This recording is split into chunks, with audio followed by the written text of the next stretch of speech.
Hey guys, welcome back to the channel for another video. Today I'm doing my seasonal halftime special, and this is something I've been doing since the very first month of my channel. Halfway through every season, I make a video evaluating how the season is doing so far and the status of popular theories. I'll start by talking about the things that are going well this season, and then we'll talk about any bad aspects, and we'll end off by discussing theories. Now, we aren't officially halfway through Crystalized, but we're close enough, and now feels like the right time to make this video. Having said all this, let's begin.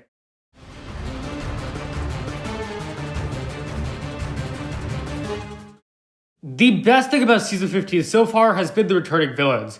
Crystalized has already greatly improved as Fira, a villain who I found to be very annoying in Season 11. This season also continues to show the mechanics rise to power, and it's so cool to see this villain, who was previously a low-level thug, becoming connected to big threats like Unagami and the Crystal King. However, the villain I was most excited for was Pythor. It had been nearly 6 years since we last saw him, and Pythor has always been a fan-favorite villain. I think his character has been perfect so far in this season, and it's amazing to finally see him back. I also like that we've seen King Vangelis, and I'm excited to see more of him in the coming episodes. Season 15 has done great work with emotions. In the aftermath of Nia's disappearance, Crystalized pays close attention to how each ninja reacts. I love that we see Lloyd's guilt, Zane eliminating his humanity, and Jay's initial obsession with staying close to Nia. Regarding the bigger picture, I like that Crystalized also addressed how society responded to her disappearance. Beyond that, I also enjoyed episode 10's message about emotions. The episode conveys that emotions are important because they send us messages. I think this was a strong conclusion to the grief that we see caused by Nia's disappearance. Crystalized has addressed emotions and grief in a number of ways, and the writing is great here. Crystalized is the final piece of a storyline that was kicked off nearly 2 years ago with Season 13.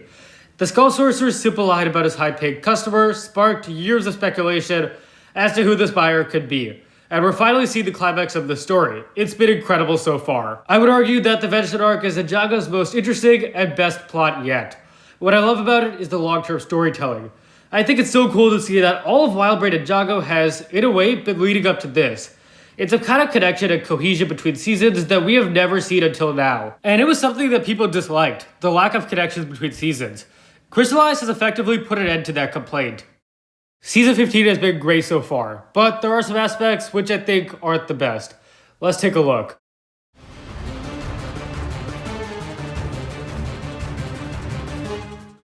Nia's return is not something I hate, but it's not something I love either.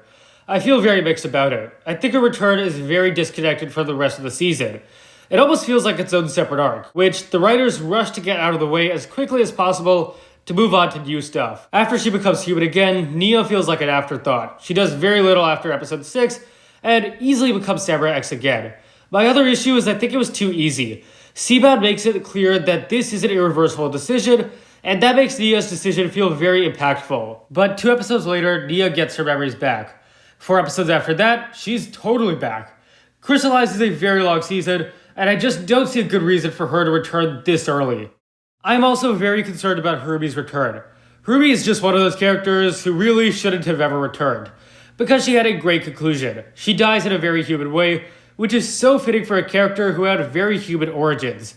Better yet, when she dies, it is unclear if she was redeemed or not. That is left to the viewer to interpret. Unfortunately, now that she's back, all of this could be destroyed. It seems very likely that, unlike the Avatar Harumi, this is the real her. This means that her perfect conclusion in Season 9 may no longer have the same significance. I also don't see what more they could do with her, because I think her story with Lloyd had wrapped up very nicely in past seasons. Of course, they may do a great job with Ruby, and my concerns may be irrelevant, but as of now, I'm very worried. Overall, Crystalized has been great so far. There are a few issues, but I think the good definitely outweighs the bad. We're going to move on to the second part of the special, where I'll be discussing theories for the season's second half.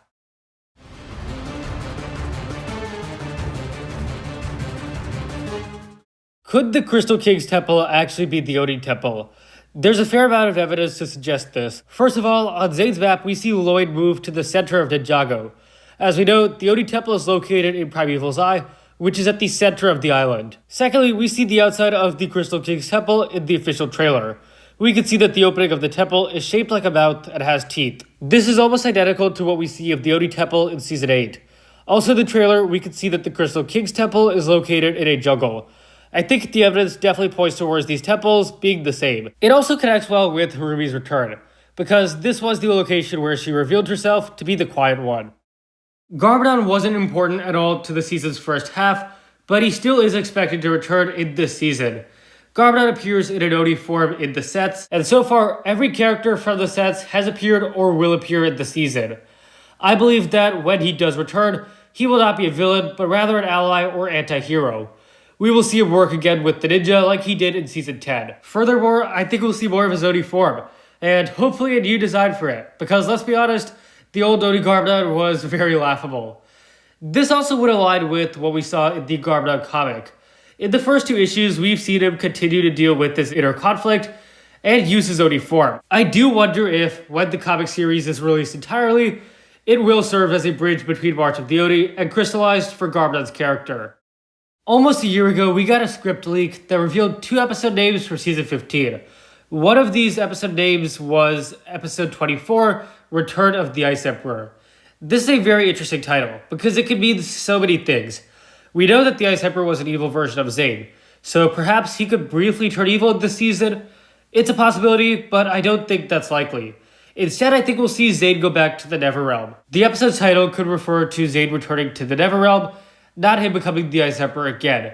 We could see past allies from Season 11, such as Akita. Maybe he goes back to try to get their help against the Crystal King. If this happens, I would really hope that we'd see a Zane apology or some sort of conclusion to Season 11. And lastly, let's talk about the Crystal King's identity. It is basically known that the Crystal King is in fact the Overlord, although the season itself hasn't hinted at this yet. Had it not been for the leaks, I think Crystalized has done a pretty good job at keeping this secret, other than the Overlord symbol being on the Crystalized minifigures. But I want to speculate about what will happen to the Overlord after this season. I truly hope that they go a different route than Season 2 and Rebooted. In both of those seasons, the Overlord was defeated, but survived, setting the stage for his next return. I think a third appearance should absolutely be his final appearance in this series, and I would like for them to provide a conclusion to his character. Maybe this involves him being killed or exiled, but something should be done to fully end the Overlord story in this show. In conclusion, Crystalized has established itself as one of the best Ninjago seasons yet. The unconventional decisions that this season has taken so far have paid off, and I give this season's first half a 9 out of 10. Anyways, thank you for watching, guys. If you enjoyed, please leave a like, subscribe, share with anyone ever you know, share your thoughts on these seasons so far below, and I'll see you guys next time.